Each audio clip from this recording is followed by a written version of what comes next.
islaamummaa qabatanii asirratti daawwaa godhuun kennamate qaamiti.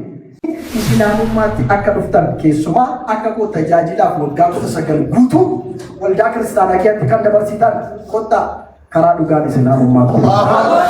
የመጀመሪያው ሸሃዳ በዚህ መድረክ የመጀመሪያው ዳዕዋው በዚህ መድረክ የመጀመሪያው እይታው በዚህ መድረክ አላሁ አክበር islaamummaa qabatanii asirratti daawwaa godhuun kennamate qaamiti. Hedduu namni waltajjii dhufuuf beektanii qaraatii beeka keessa akka bahu fi xaarii beeka keessa akka bahu har'umaa carroomteetta kun hoodhu maayikiin keeti.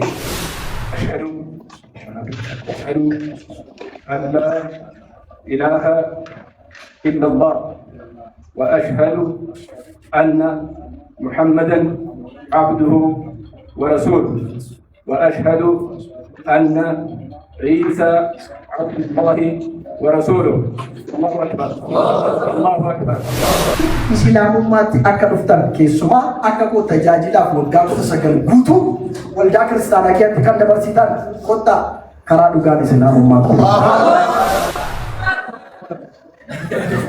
Kottaa rabbi nuu du'ee rabbi moo achi moo waa meeqa ta'uu qabna tun taane tokko akkas jedha quraanni gaafa dubbatu daandii noo amantiin rabbi biratti jaallatame islaamummaa qofaadha amantiin biratti qabame.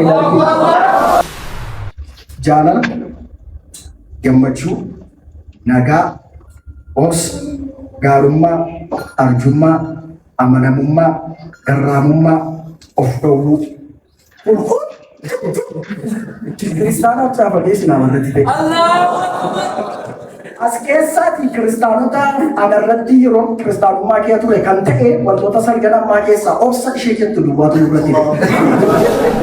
Viidiyoo kana guutuu isaa argachuudhaaf liinkii armaan olii kana tuquudhaan yuutuubii keessaa argachuu dandeessu.